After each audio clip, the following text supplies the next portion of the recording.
To be on here, and I'm so grateful for Faith and what she's doing, a real apostolic teacher or teaching apostle.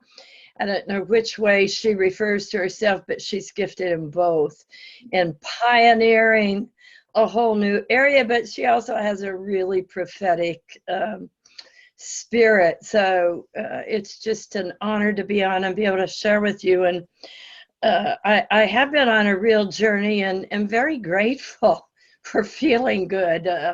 I don't think I've been to head and back physically in my life. I had a appendectomy, an emergency appendectomy in 2011.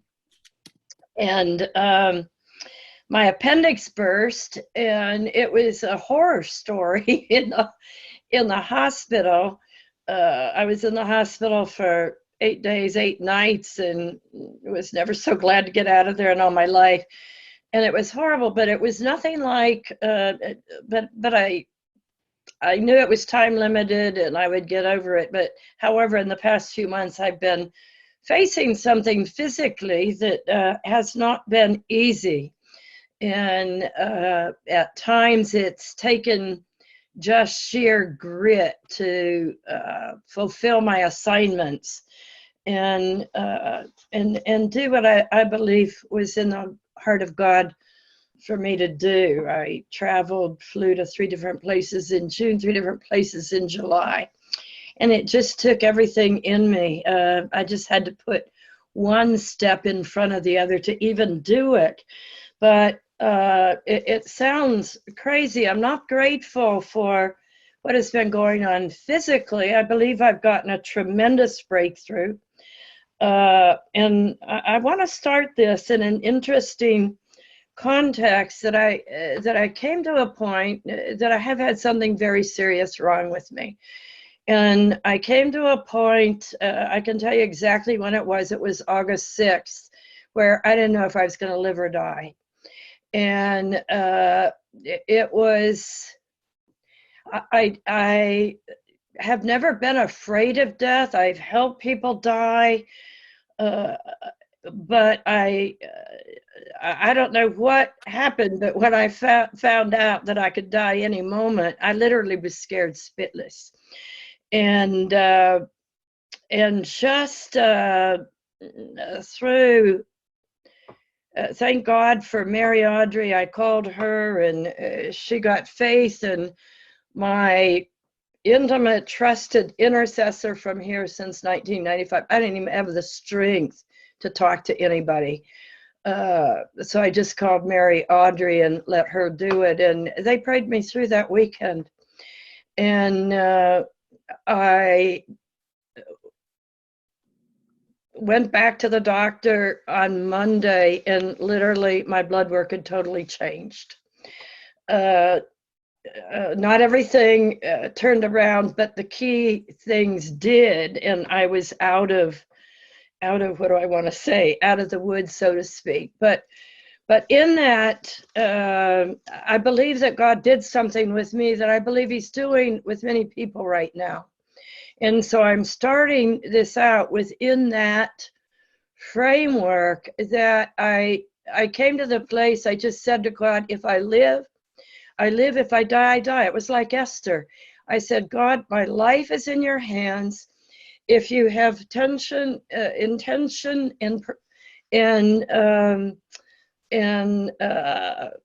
what do I want to say? Just if you have a future for me, it's you're the only one who can keep me alive right now. And on Sunday morning, I'll never forget it. I got up and I sat in what I called my God chair. And I just had worship music on. I surrounded myself with worship for that 48-hour period of time when I was sort of facing my own elimination from this life. And just had worship on. I've never been so scared in all my life, was scared spitless.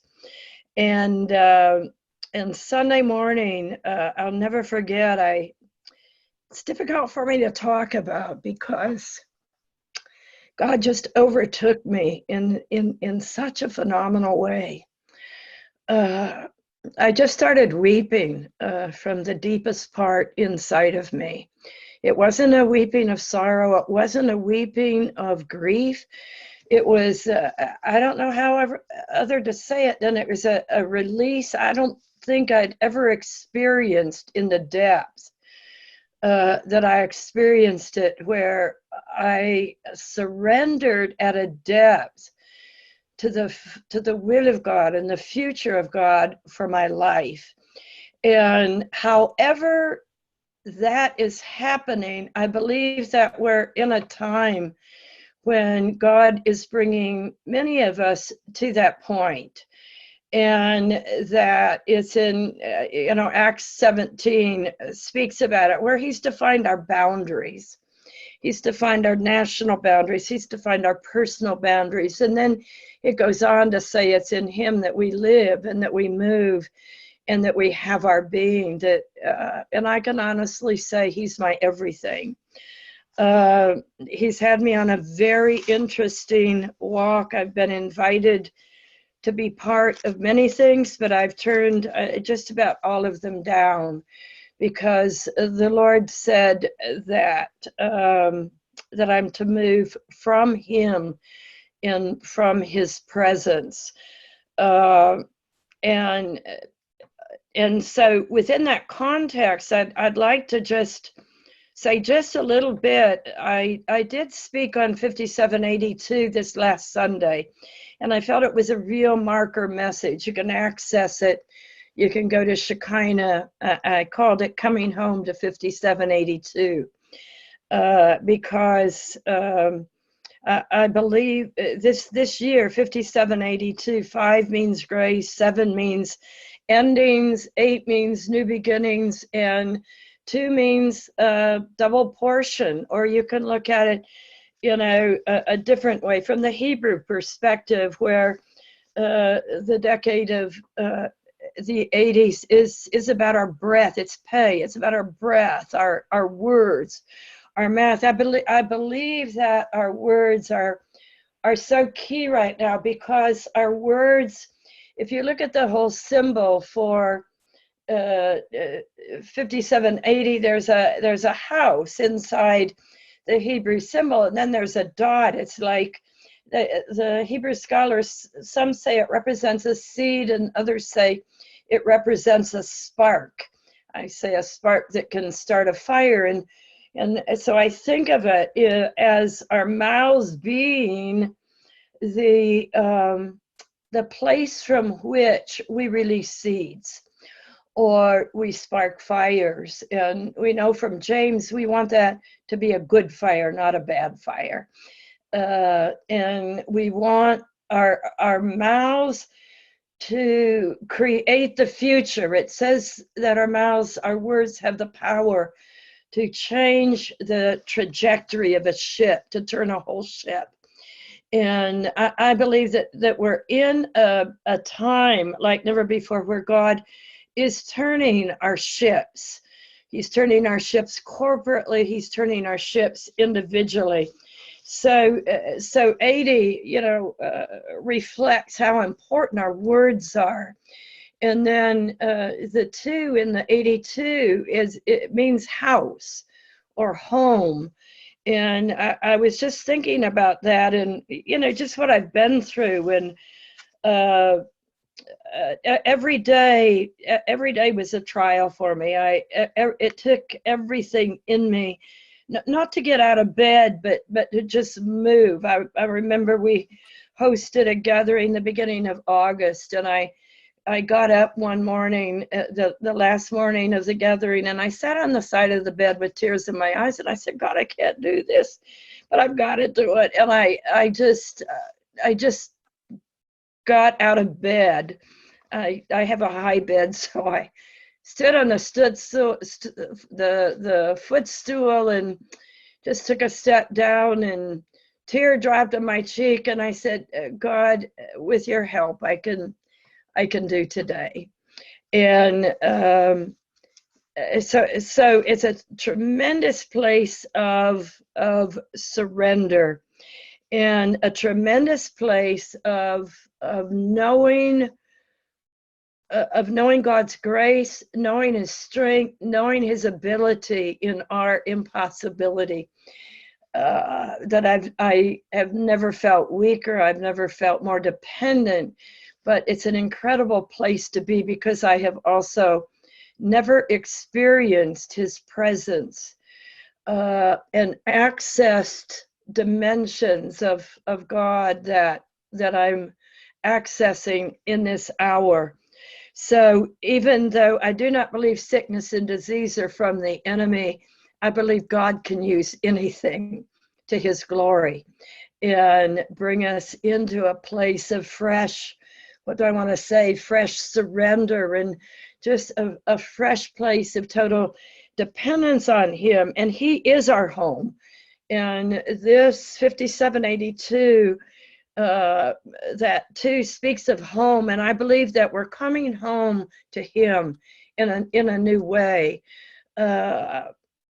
I could talk about that, but you can access the message I gave Sunday. I don't want to go into a lot of detail, but I think the two key places I want to talk about home. I talked briefly about the family coming home to church, but I believe that for us as individuals, as women, we're coming home to God and we're coming home to ourselves.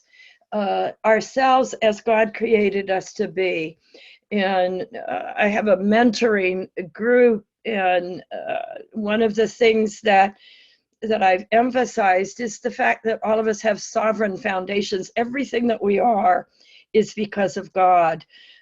We can't take the credit for any of us. He created us the way that we are. Before the foundations of the world, He knew we would be in this period in history. He gave us the personality traits, the abilities, the gifts, etc., the family, the background. Oh, He set us in families and that we have. And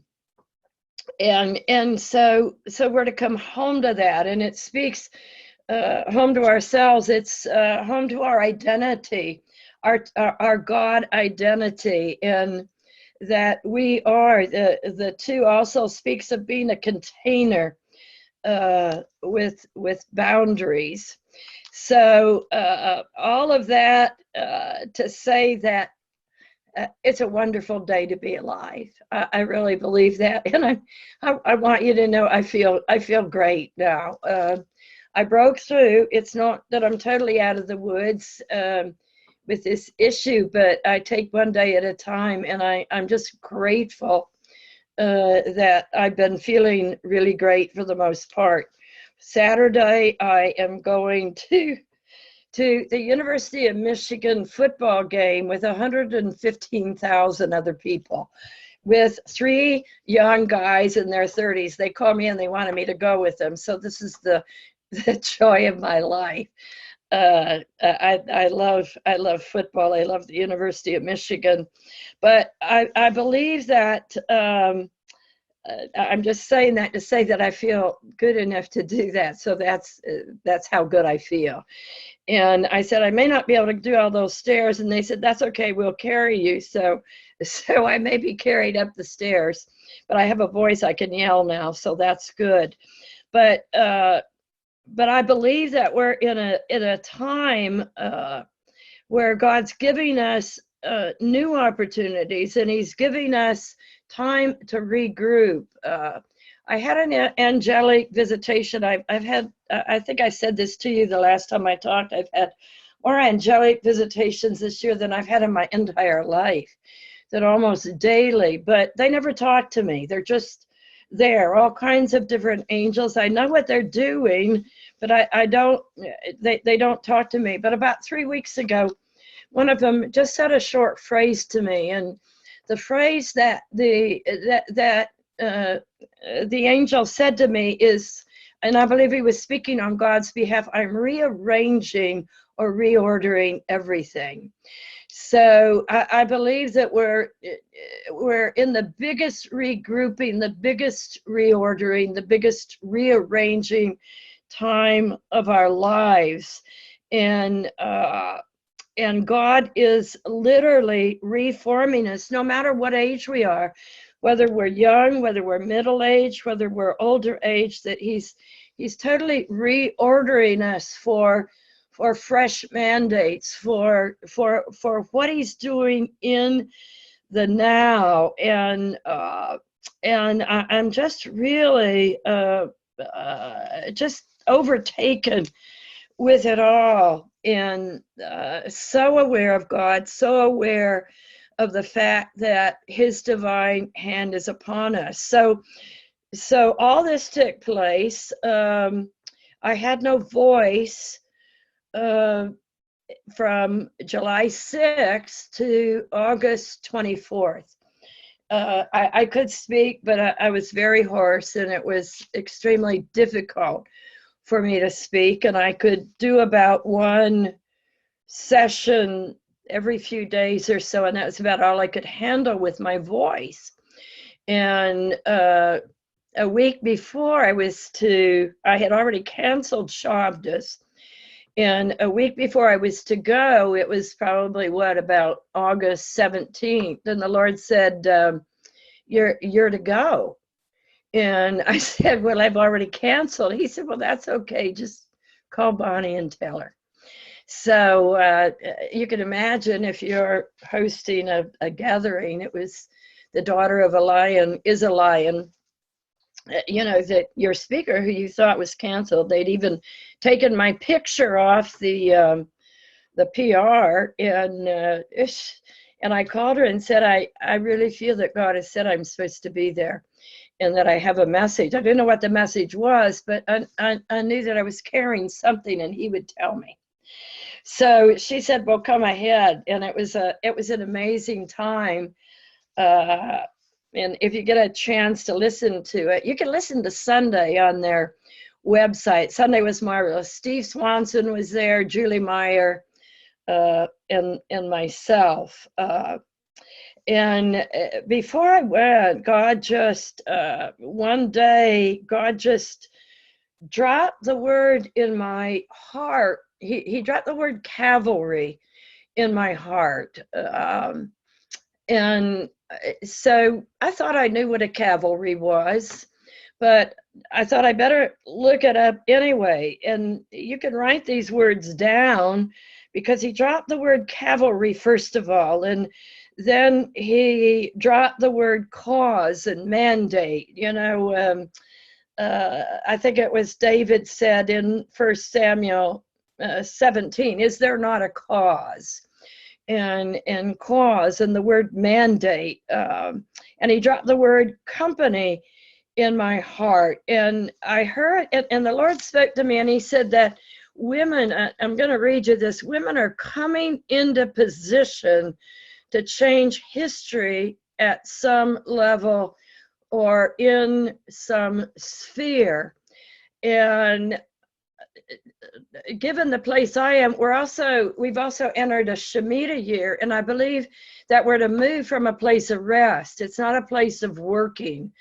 That God is doing something extremely sovereign, and he's teaching us to do it from his presence. You know, that was one of the problems in Genesis, that when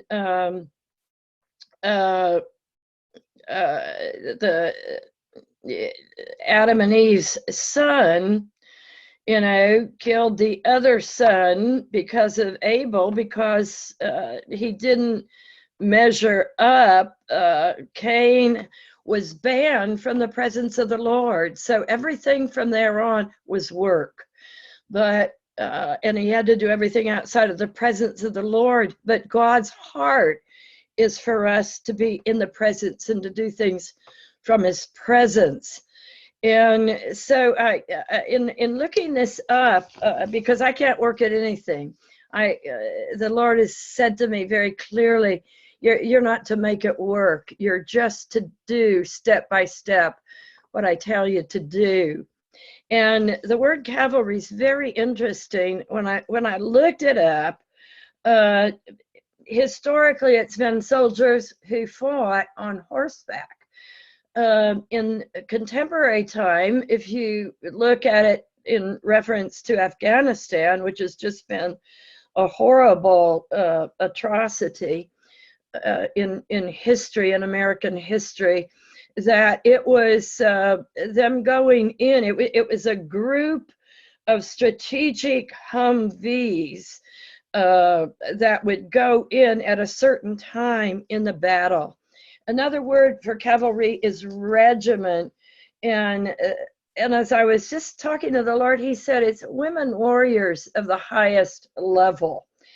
And the vision that I saw as I kept getting this word cavalry, I saw in my mind's eye, or my spirit's eyes, I saw a company of women, and they were all on white horses. They all had white flags, and there was a leader. There was somebody in the front, although I could not see who the leader was, and they were all working together for a specific cause. And I just believe that we're in a time of reordering and of reassignment.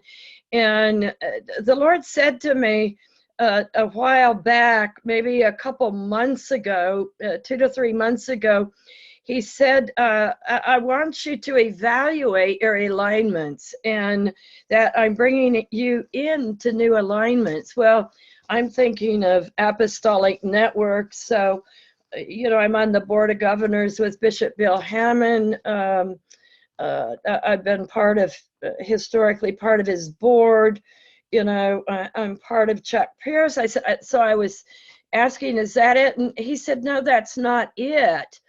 And what I realized when he began to drop this whole concept of cavalry in my spirit, that this was the new apostolic alignment, that I wasn't to leave those that I'm historically and currently connected with, but that I was going to find fresh, what do I want to say, connections and arrangements of people, alignments that engage in a specific cause,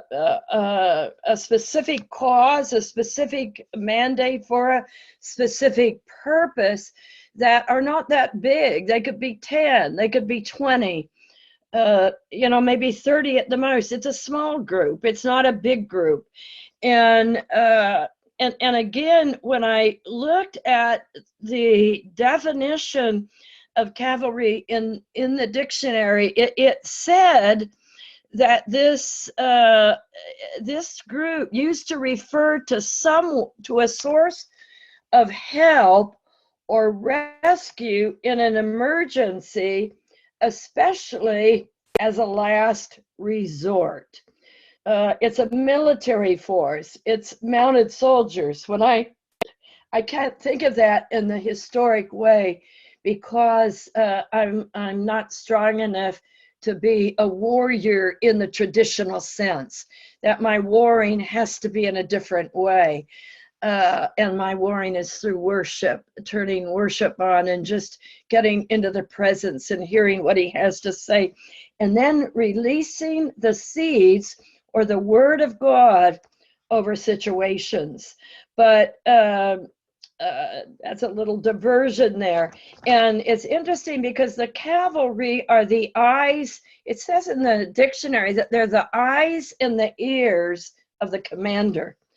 And I thought about that, and I thought that's a very prophetic statement, that the cavalry is really a prophetic company. It's not just an apostolic, it's a very prophetic company that goes out to see what they can see on behalf of the commander. Who's the commander?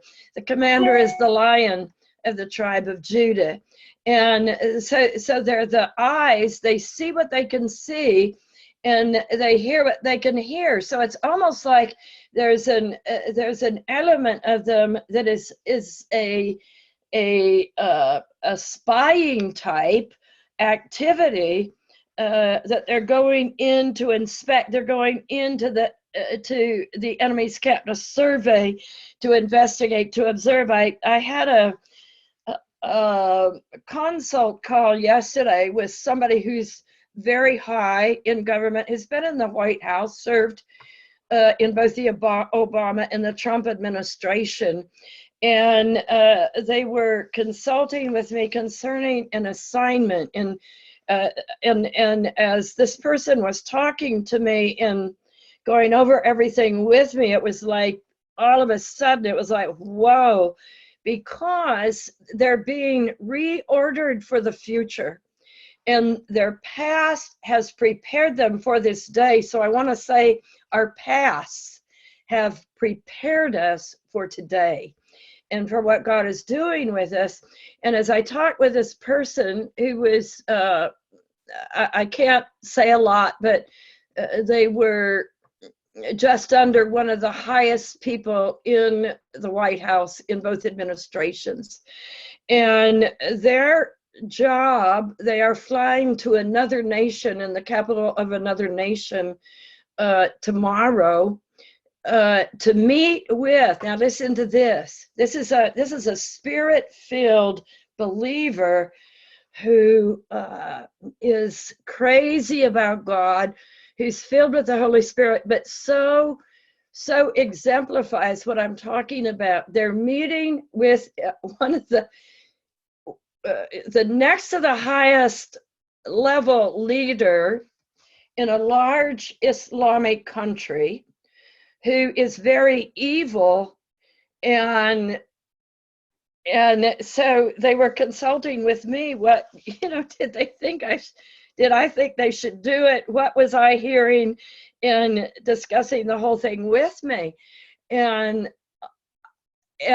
they're helping this person understand the world in a different way than this person's ever understood the world before. So this person that consulted with me is really going right in to the enemy's camp.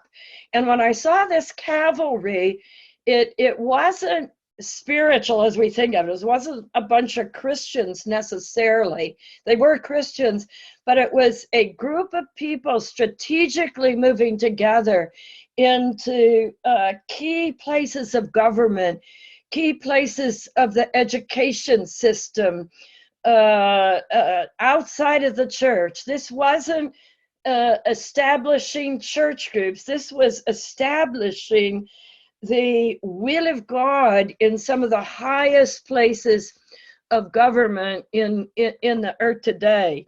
And I was talking to this person.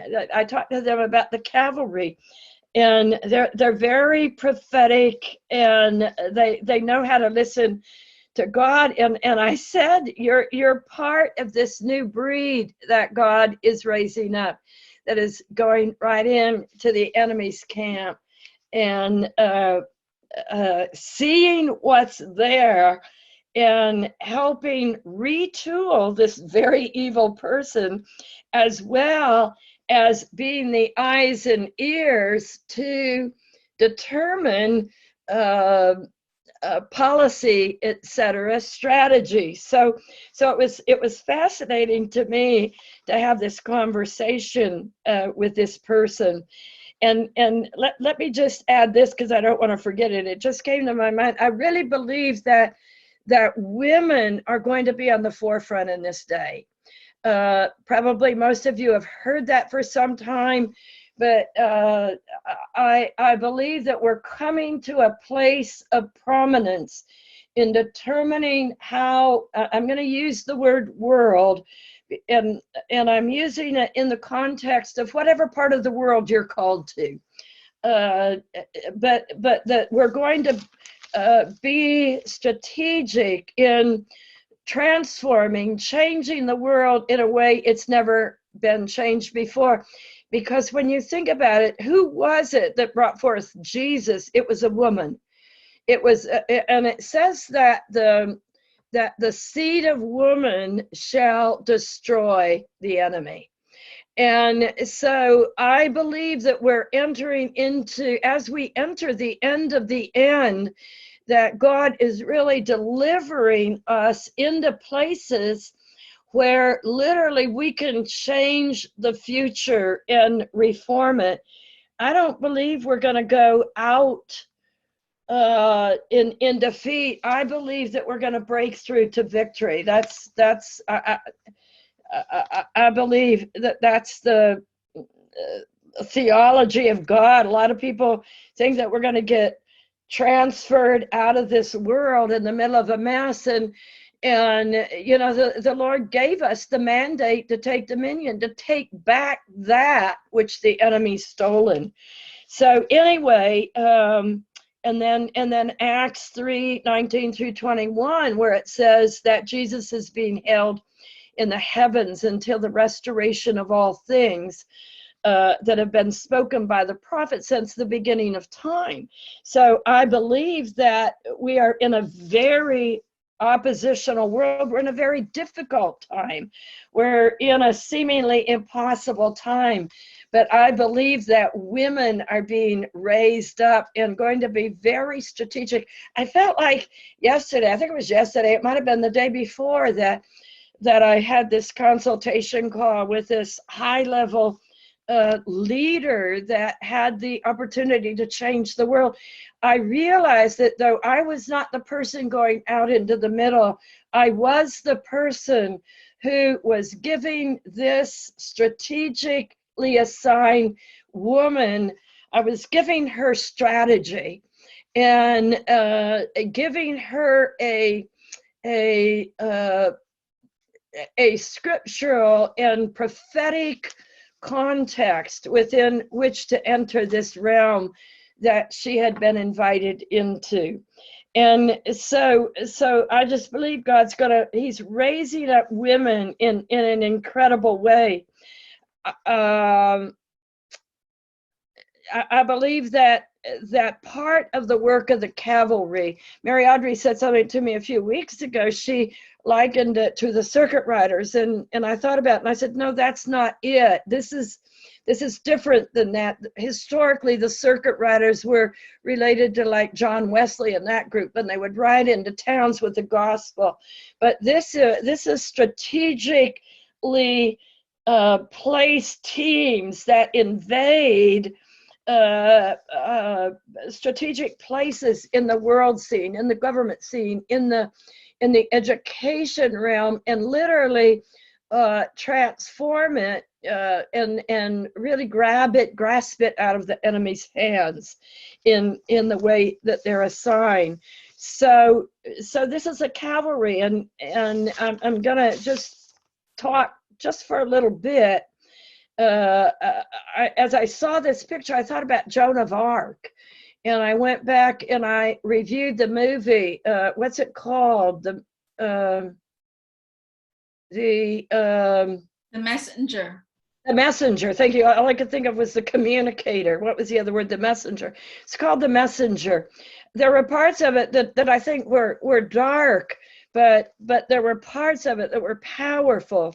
So this cavalry has a cause, and a cause is a group of individuals who are associated, well, the company, I'm going to say the company, I was looking at the word cause, but it's a company, it's a group of individuals who are in fellowship, relationship, companions of one another, who are organized to carry out an enterprise.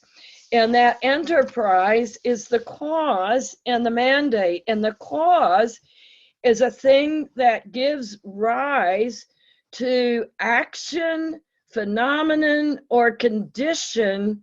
And it's a principle or movement that, because of a deep commitment, one is prepared to defend or advocate.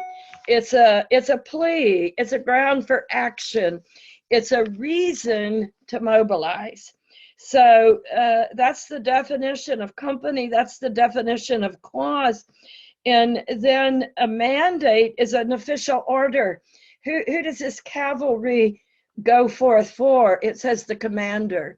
And that so we've got to be very clear that we're moving under the orders of our commander, the Lion of the tribe of Judah. And it's a commissioning. It's a commission to do something. If God asks us to do it, if the commander asks us to do it, he gives us the authority. So authority is a key word because it's an authoritative command. And then he gives us the authorization to act. We're not to wait. Some people wait in a closet in intercession when they need to get out and move and do something. But so it's an authorization to act. Once you get that, you begin to take the next step. I remember just recently somebody came and wanted to talk to me about something they believed God was asking them to do, and they said, "Well, how do you think I'm supposed to do this? What do you think I'm supposed to do?" And I said, "I have no idea." I said, "Neither do you. You just need to take the first step." And I said, once you take the first step, when you know that God's asking you to do something, the next step isn't going to open up until you take the first step. And so we have the authorization, and then we've got to act. And when we're given a mandate, God is officially requiring something of us. You can think of 3 words when it comes to mandate that are keywords that connected to it: authorization, commission, and empowerment. Those are 3 key words. And so I just believe that God is doing something. The Lord just spoke to me. He said, "Go down and challenge these women to come into a new place of realization, of revelation of both who their commander is and what they are called to do in this hour, given who God has made them to be." And I've told a few people just in conversation over the past couple months, or 3 months, 2 months, that I'm not young anymore, but I feel that I've been being prepared all of my life for what I'm entering into now. And I'm entering into a whole new dimension. And I believe that what I've been called to do is so strategic that that's why the enemy's been trying to take me out. You look at many women leaders, the enemy is trying to take them out right now, and we've got to stand against that in the presence of the Lord, not in our own strength. You look at Patricia King. I was down with her, and just after I left her, she had her heart went into atrial fibrillation, and she's on sabbatical from June something until at least until the rest of the year. Had a 6-hour surgery last week, and you just look at multiplied women that the enemy is working overtime with physical sickness and disease, trying to take them out. And I just say there is a new victory. That we are coming through to a fresh faith. We're coming through to a fresh dependence, because we are entering the most strategic time in history where God needs us. He needs you. He needs me to enter into this relationship with him, to co-labor and become co-heirs with him of assignments, of causes, of mandates that he's giving us in this hour. You know, I just taking a few things from the movie The Messenger. I went back, and it was so in the front of my mind. I went back and I looked at it, and it's the story of Joan of Arc, and it had to do with the war between France and England, and France was trying to get its sovereignty back. And her mandate came out of divine encounters. So that lines up with what I said. We're moving out from the presence of God, from hearing from God. We're not just doing something, you know, shooting arrows in the wind, but we've heard from God. We've had encounters. We know what our assignment is. We know what the call of God is. It's a sign or accompanied, confirmed by signs, wonders, miracles, and it was so in her life. And then given when she heard that, she had to step out in faith. You might want to watch that movie, The Messenger. She just had to step out in faith. And the door didn't open until she stepped out in faith. And that's one of the meanings of 8 in 5782. It's doors, it's new beginnings. 7 is endings, and 8 is new beginnings. And we're in this rest period where God, I believe, this rest year where God is redefining us and forming us for the future. So she stepped out, and it wasn't until she stepped out that the door opened, and she stepped into her position. And that really captured me, because I believe that oftentimes women hold back from stepping in to who God has called them to be, stepping into the positioning that God has called them to. And I remember watching her. She went in to lead the army as a girl. Now, I don't mean she changed genders at all, but she was very girly girl. She had her hair, and she looked like a girl. She was only 19, but she realized that the guys were thinking of her as a girl. So what did she do? She chopped her hair off to, in a sense, change the way they saw her, because she had an assignment to fulfill, and she had to order the way she looked according to the position that God was giving her as the commander of the French army. Powerful, powerful thing. And so the Lord, I just felt the Lord was saying, what do we need to do to step in to the position God is giving us in this hour? We can't wait till somebody tells us that's what we're supposed to do. I believe we're to know, and we're to step out and step in it. And she took her place as the cavalry leader. The cavalry leader is the last effort to save something from the enemy. It's a last resort. That's one of the definitions in the dictionary. I believe God is raising up a company of last resort women who literally are going to jerk the power out of the enemy's hands and turn things around for the glory of God. And something scratchy. Oh, that's my dog under the desk here. I said, what is that? And so she took her place, and then she shouted out to the army the challenge. And this is what she said. And at first I had to go back and replay this, because I said, what is she really saying? Pookie, get out of there.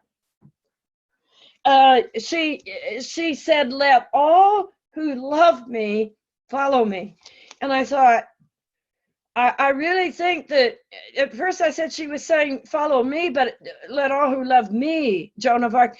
But I realized she was saying, let all who love God and will give themselves on behalf of God, let them follow him as follow her as she follows God.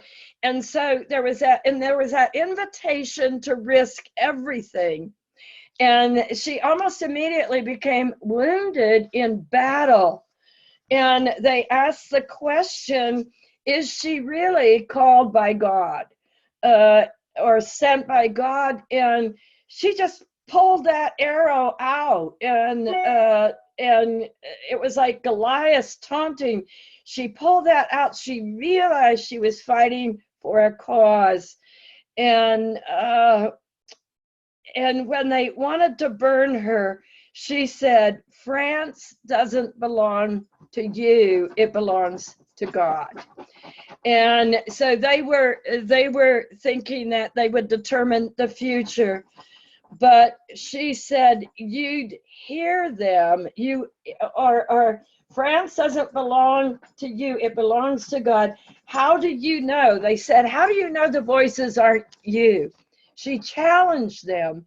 And she says, you'd hear them if you'd listen and believe. And I just believe that as I put that together, and the call that God put in me, he put a clarion call in me to call women to a new place. And not one that you'll have to strive at, but it'll take being in the presence of God and moving out from the presence of God into that new mandate, into that new calling. And so I just want to leave you with that tonight, that I believe there's a new helplessness, because it's in our weakness that God's strength is made perfect. It's as we die that God lives, and his life and his mandate lives in and through us, and he's calling us to that place. And I'm just eternally grateful. I'm so grateful to God. I'm just so grateful to have the company. I'm grateful to have you all as company. I'm just grateful that our God is a real God. I don't know when I have been as aware of his presence and aware of his of just him, and being mantled and clothed by him as I am now. And I don't believe I'm the exception. I believe this is what he wants to do this year. And as I broke it down Sunday about 5782, that we're coming home to God. We're coming home to our real selves. We're not trying to be somebody we aren't, but coming home to that, and then we will move out from that right on time. And we as women have the call to change the face of the earth. It said, was it when Isaac went out to get his wife, that it talked about Rebecca and that seed, and that seed would also overcome the enemy. The seed of woman is powerful, and I believe one of the most powerful things we have is a spirit that is God has made so alive. He's made us with a womb, so we understand a womb, and the fact that a womb is full of seeds, and that we have the capacity to birth things and to bring things forth, and to be that cavalry, that last resort that, like Deborah, turns the battle at the gates. And so I'm just grateful to be able to say this, grateful to challenge you, grateful to be alive, and grateful that we're moving forth into times of great victory. But it's going to be different than the past, and it's going to be from a place of rest. Hallelujah. Well, I think this is a very significant night for everyone here. And, today was the end of Yom Kippur at sundown. And Yom Kippur is when the high priest went into the Holy of Holies to meet with God on behalf of the nation. And God made his decisions really for the year ahead coming up. And I believe, that we just crossed over into a time, into a time, trying to save my earrings, they fly off. Into a time, as Barbara said, the most significant time of history. I believe we have just maybe crossed over into that tonight. So this message is a timely message for every one of us here tonight, where we will have to make some choices and some decisions about what we are going to do with the rest of our lives, if we're going to act, if we're going to hide, and I don't believe we're that group that's going to hide. I believe we're a group that's going to act. you know, and recently I was in this sabbatical time, I was praying one morning, and I just got maybe a 2-second glimpse of Jesus, just the upper part of his head and face. And I was trying to describe this glimpse to my sister. I didn't have the words to describe a glimpse, but what I got out of that glimpse, it was in his move. There was like a movement to him, like he was about to go he was about to move. His eyes were intense, and he looked at me, and what I got out of that glimpse was that he was saying, not in words, in his eyes and the movement, as I'm going. Are you ready? I'm moving out. Are you ready? Are you ready to come? And that's a lot for a 2-second glimpse, but that was the impression I was getting, is a calling. Are you ready? Let's go. And I believe that is what he has to say to every one of us, is I'm moving. I'm about to go out into some things, into some places, into some, as Barbara said, very strategic places. And he's saying, are you ready to come and follow me and move with me? And it's a safe place because it's with him. You know, he's right there. You know, we can get really, I know I have, just really in a complacent, very comfortable place where you don't really want to go out. What's out there? What's gonna happen? Like, you want to know everything, and it feels so cozy to be on lockdown at home, just with you and God. And God, are you really calling me? What are you calling me to?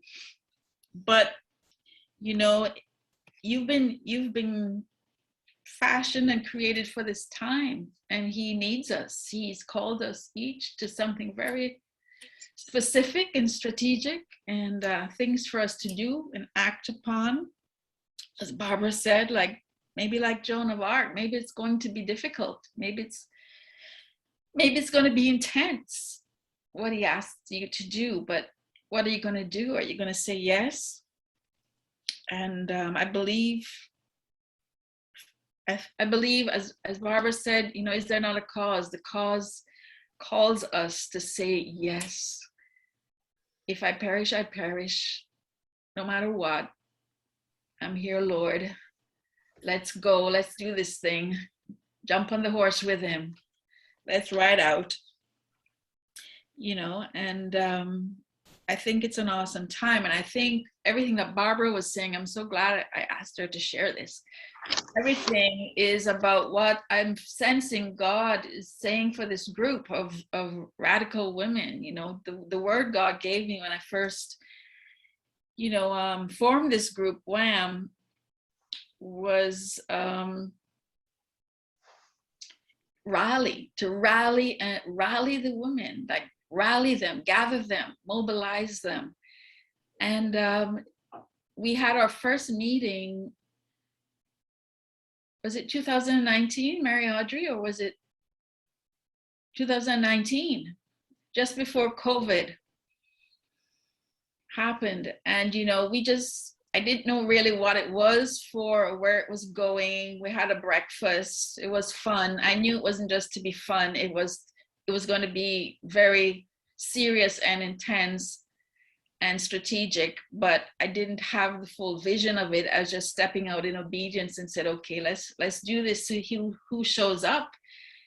And a lot of women showed up, and then COVID hit, and then God said, start a Facebook group. And on that, a lot of people showed up, because women are looking like for the others like them to, as Barbara said, we need to strategically together move into what we have called to do. So I'm really excited, Barbara, and I'm really excited about what I'm getting. And even this day apart, it's not a day apart to, you know, to chat and have tea. It's a radical day apart of strategizing worshiping and hearing from God and prophetically and mobilizing to and encouraging each other and to move out now. It's about moving out. It's about Jesus saying, you know, are you ready? Let's go. So it's intense, but it's exciting, and who knows where it's all going to go. So yes, so please, you know, sign up for WAM if you're not on it, and let me know if you want to come to the Stay Apart, and we'll see where it all goes. But Barbara, I'm just so thankful that you shared that, and I just feel, you know, God has linked us all together and with you because of that vision, and we have the same vision. And it's I feel there's so much more to it that's going to come together in the future as we really begin to each one step out into what he's calling us to, that it's going to get richer and fuller, and we'll need each other, and we'll need you, Barbara, in the days ahead, and Mary Audrey, and you know, the ones who have walked in experience over the years, the mamas.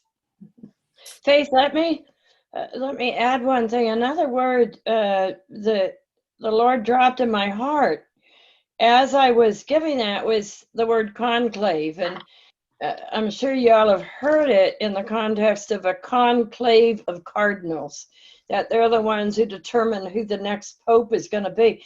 So I that word just, I said, what does conclave mean? And I couldn't, I had a concept of what it meant. I was in the ballpark, but I wanted to know specifically. So it gave the example of conclave of cardinals. So I then transition that word to, it's the conclave. There's going to be a conclave of cavalry leaders.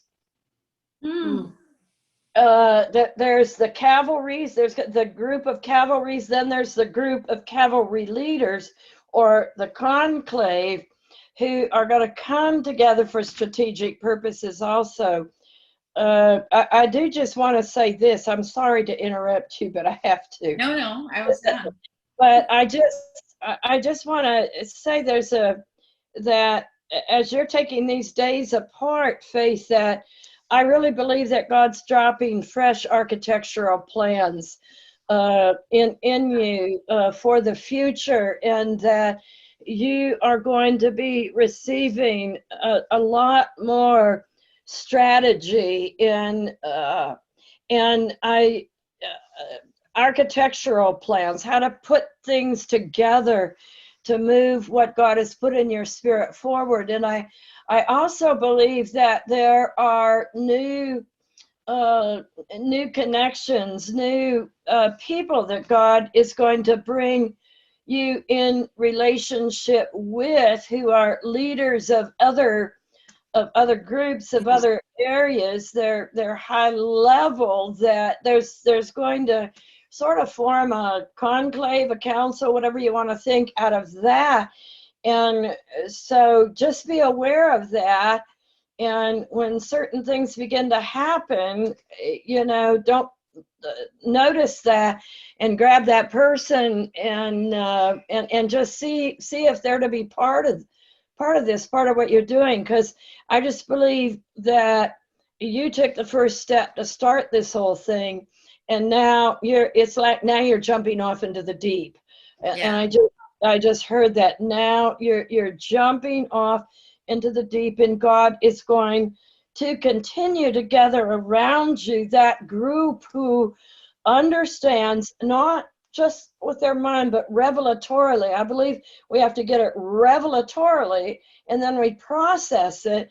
How does that apply? How do we put it together? That God's given us intelligence. He's given us our mind to do that. And so you're stepping into a whole new dimension. And you're leaping off into the deep. Yeah. So. Yeah. And I just see you almost time after time. It's almost continuous. You get out and you enter just another place for a season here. I don't know how long it'll last. I don't know if it's days, weeks, months, but I feel that it's not going to be over immediately, where the Spirit of God is just going to capture you in his presence, because he's reordering and rearranging you, not because anything was wrong, but because there has to be a rearranging and reordering for the fulfillment of the assignment of ahead. That's the way I feel about myself. And so you're going to have experience after experience of in the presence of God, of downloads and revelation and insight. So keep your pad handy. I sent it to Mary Audrey. I think she sent it out to some of you. CC Winans has this. It's about an hour-long program that TBN produced, where she's just singing. It's powerful. And then there's a song, something about believing, that's just powerful when there's just nothing but obstacles in the way. It's a very anointed. I've been looking for anointed worship, and it's really powerful. And it's really something I've been using when I'm in my times of worship and just when I'm around the house. So anyway, God, we thank you. Yes. We just thank you that you've been with us. God, we thank you that you're the one who will bring it to pass. But we're the ones who have to put our boots on and start taking the steps. And we are the boots on the ground that Paul called us co-laborers. In other words, you give the orders, but then we step out and we begin to put our hands to the plow in the area that you've called us. And I just thank you, Lord, that there's some on tonight that have just been hesitant, and they've been asking, is this really you, God? And even as they've listened tonight, they've just, it's just been confirmed to them that, yes, this is God. And yes, you do need to take a step. And God will go before you. But just like David had to step out, and he faced his Goliath. And so even those things that would come against you, that would look like when you take the step that there's something trying to stop you, I just say that we're in a day where no matter what's thrown at us, there is a pathway through. And we do recognize, and we need to be aware that anything possible that will stop us is being thrown at women in this hour to stop us. But we say that no weapon formed against us will prosper. Right. And that your word is true, that you have fashioned us, you have ordained us, you have prepared us for this time in history. And we are entering, and these women are entering the greatest time in their lives, the greatest effectiveness, the greatest results, the greatest breakthroughs, not because they're trying harder, but because the King of Kings, the Lion of the tribe of Judah, is going to work on behalf. All of the angelic armies are being released for breakthrough. So whatever has been formed against them, we've got the great cloud of witnesses that are praying for us, that are cheering us on. And I say that there will be no weapon that they will not break through. And even now, that which the enemy may have formed, may be forming right now to stop you, it does not have the power. The power is in the mandate of God, the purpose for your life. It's not done, and you're stepping into the greatest time of your life. So I thank you that your blood is more than enough. Your blood, your shed blood, did everything. Overcame every sickness and disease, overcame every power of the enemy, overcame every fear. And I say that even fear is going to be loose in this hour, that supernaturally there's going to come such a release in you all, a release from the depths of you, and only God can orchestrate that there's just this fresh surrender and release into the presence and the fullness and the will of God for us. I thank you, God. Whoa, whoa, whoa, Jesus. whoa. I thank you that you're pouring out your glory right now on them, many of them in tangible ways, and you're just opening up their spirits. And I say that they shall not be plowed under. They shall leap over every wall, every obstacle that's placed before them for your glory, because you, the commander that we, the cavalry, are serving, is Hallelujah. going before us with the angelic armies of God.